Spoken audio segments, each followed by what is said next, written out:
How's it going, guys? Tim Uchuk here, and I wanted to shoot some quick training here on how to 10x your productivity, and specifically we're going to be going through the three strategies that I implemented way back in 2012, three strategies that I learned from some of the most productive high-performance teams in the world from companies like Boeing and John Deere and DARPA. So I'm going to be uncovering the three things from my office here on Vancouver Island, which I'm still getting quotes to get our basement finished. But critically, I have my dry erase marker and my whiteboard, so we're good to go. Now, this training in particular, most of the people who come to me and who I work with as clients, they tend to be entrepreneurs who are hitting their head against the ceiling, where they're just wearing way too many hats, and they're in that transitionary period. Typically, it's in the high six figures to low seven figures, where things are starting to get really, really complicated, and there's a transition that needs to happen in order to shift to the next level and to be able to take on more by actually doing less. And so these three strategies, really, really interesting. Back in 2012, fall of 2012, I took a plane ride to Washington where I spent 3 days with, like I say, a group of high performance team leaders, and we practiced a system. And really interestingly, there was no software or technology that we worked with. We worked with good old pen and paper, and really the stuff that I like to hone in on and focus on.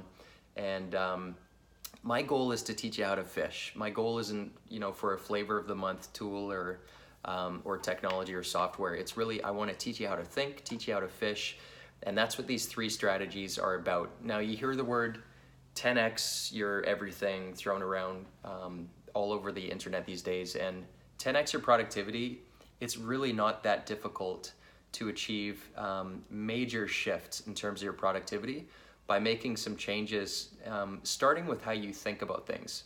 And so that's what we're going to be discussing. And the three principles, we're going to start with principle number one, which is work in sprints. Now, if you're familiar with Agile or Scrum or any of that terminology, working in sprints is not going to be new to you, but we're going to talk about why that's so important and why that's so powerful.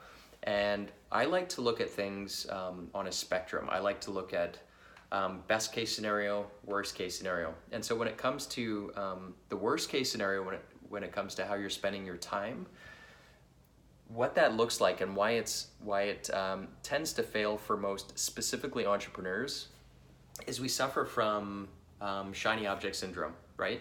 Where we like to start, we're good at starting things, but we're not good at closing loops.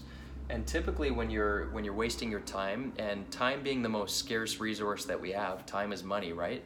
And when you're starting and not closing loops, you've invested an amount of your time without getting that money back, right? You're not getting that ROI on your time invested because you're working on too much.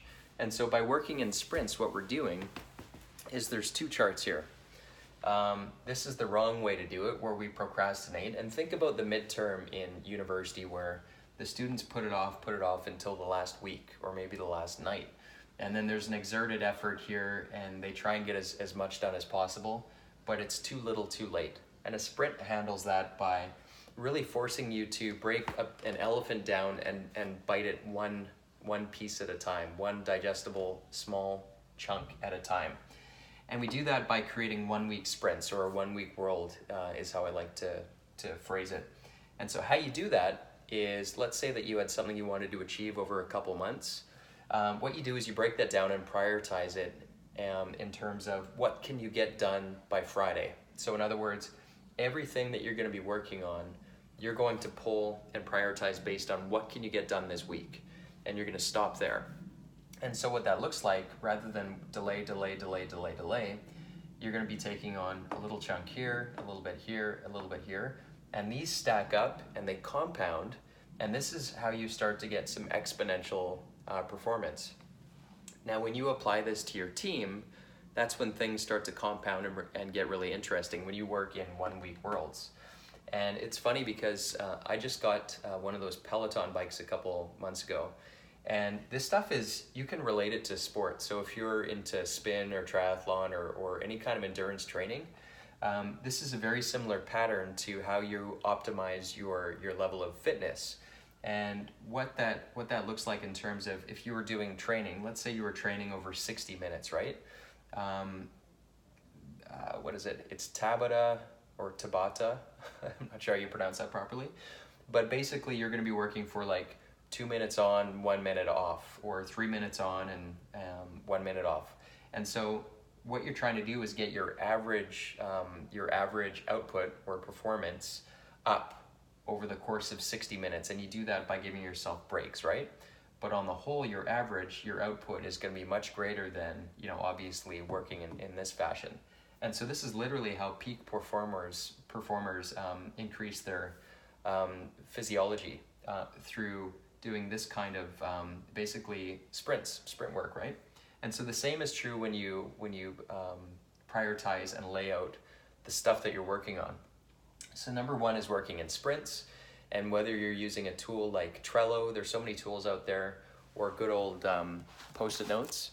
If you wanted to, even on your wall, you could pick up a few of these things, and you would have essentially a backlog, a list that said backlog. That's all the things that you need to get done, and then you would have to do, doing, done. And I like to have stuck. So if you're stuck, you move it over there. If you're roadblocked for whatever reason, and then you pull it in when you're ready.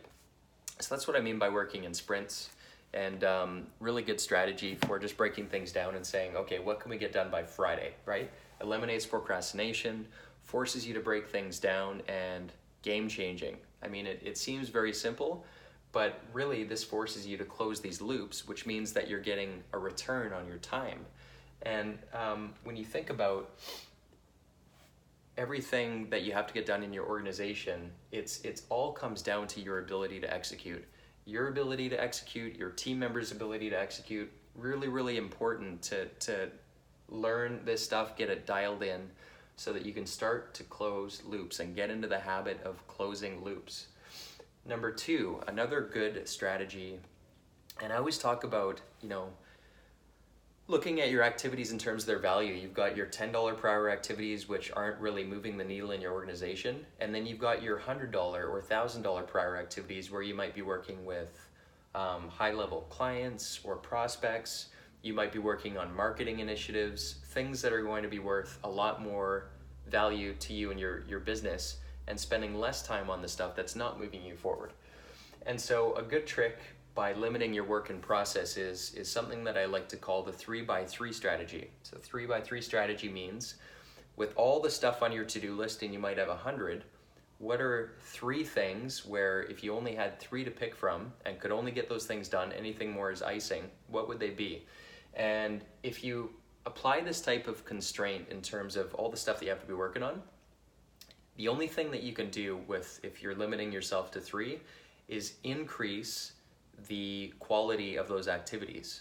So limit yourself to 3. You can only do 3 at a time, right? And then you can't take on more stuff until you get these things done. So you're gonna have to close 3 of these loops before you can take on more. It's gonna force you to get your stuff together a lot faster. And it's gonna force you to improve the quality of the things that you're taking on. So limiting your work in process, the 3x3 strategy is really useful for that. And again, another useful analogy that I like to bring up is there's a half-built bridge. And if you think about a half-built bridge, even a 90% built bridge, the cars can't yet cross over that thing yet. So you've put in all this energy and effort and resources, but until the cars can cross that bridge, even if it's 99% done, it's not done. So there's a term in agile methodology. Done means it's actually the car can cross the bridge. So that's number 2. Number 3, which is especially important when you're starting to work with team members. And this solves for the term you've probably heard of herding cats. So the typical micromanager looking over everybody's shoulders because they're making up for the absence of the work being visible. And you can do that. I mean, the most simple way to do that is by having the work be on a board. You can see, barely, I've got Post-it notes here. So if you're working with a team and there's stuff that needs to get done, you're working 1-week sprints, having them actually on the board and you can see who's moving things to done is going to make the work visible. In other words, people can't hide behind, what's being done, what is not being done, and so on. So this creates some peer pressure almost, and some accountability by making that work visible. And back in my manufacturing days when I ran a team of 70, this is exactly what I did. I had whiteboards, and the stuff that had to get done, I could see progress it was start of day, coffee break, lunch, coffee break, end of day. I could see that progress, and they had to update it in the 4 quarters of the day.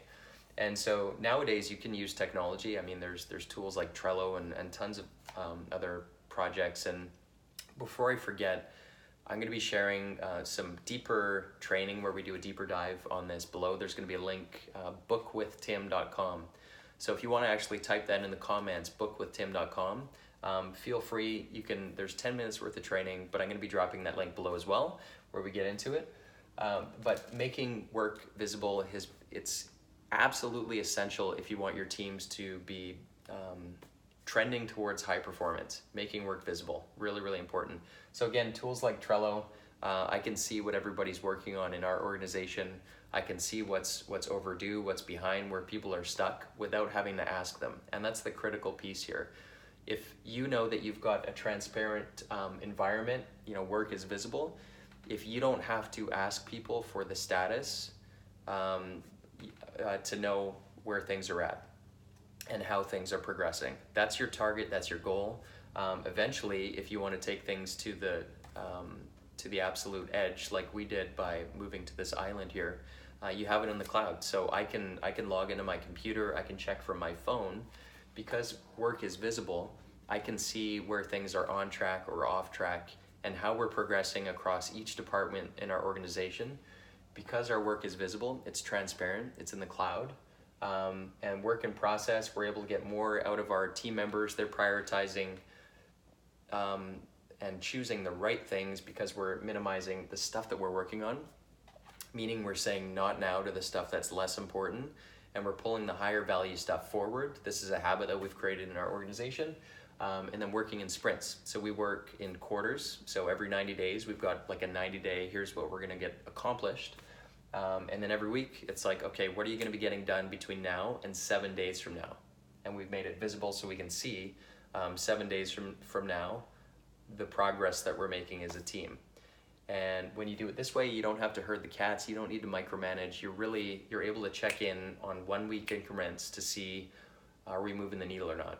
So I hope that's helpful. These 3 strategies have been just like tremendously impactful in terms of our business, our productivity, and the clients, my clients who are working on this stuff as well.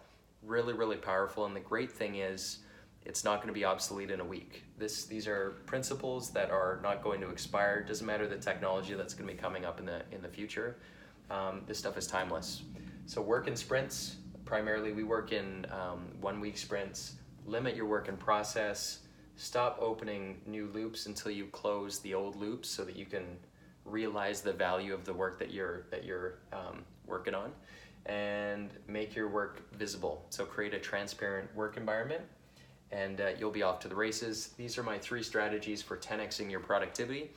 I hope that was helpful, and I will check in with you guys soon.